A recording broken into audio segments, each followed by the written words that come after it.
Hello, welcome to my another video. তো আজকে ভাইফোঁটা, তো ভাইফোঁটার শুভেচ্ছা সবাইকে। তো আজকে বেরিয়ে গেলাম চকের দিকে সুজয়কে চা খেতে। তাই ভাবলাম যে ছোট একটা মিনি ব্লগ করি। তাই মতিঝিল থেকে চক যাওয়ার সময় যে ভিডিওতে আপনারা দেখতে পাবেন সেটা হচ্ছে আমাদের লালবাগের কালী পুজো। তো কালী পুজোতে লালবাগ কেমন করে সাজিয়েছে সেটা আপনাদেরকে ভিডিওর মাধ্যমে দেখাবো। তো এখন আমরা আছি গার্লস স্কুলের সামনে। গার্লস স্কুল থেকে সোজা যাচ্ছি সিং স্কুল। সিং স্কুল থেকে আমরা ডান দিকের রাস্তা দিয়ে সোজা যাব। তো তার আগে বলি যে আজকে সিং স্কুলের পাশে আমাদের এটা মুর্শিদাবাদ মিউনিসিপ্যালিটি।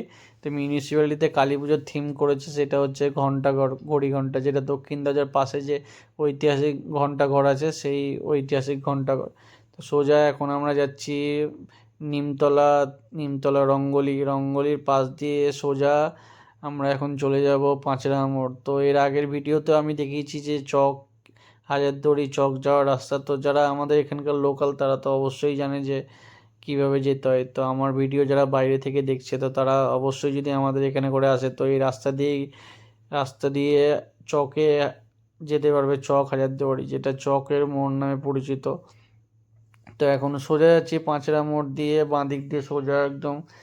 তো এই সোজা রাস্তাটা আমরা একদম দক্ষিণ দরজায় গিয়ে উঠবো।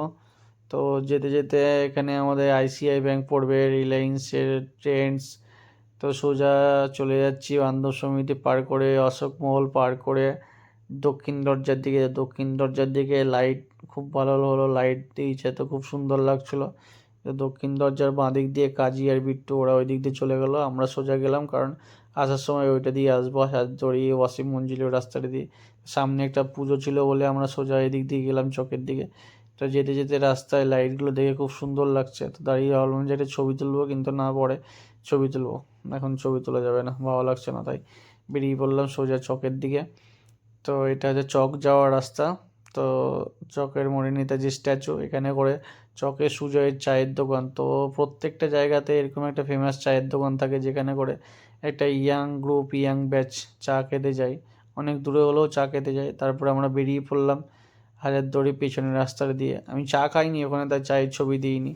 তো হাজারদুয়ারি পার করে এখন আমরা ওয়াসিম মঞ্জিলের দিকে যাচ্ছি। ওয়াসিম মঞ্জিল আর জেটি ঘাট এখানে। তো এই দিক দিয়ে তখন কাজী আর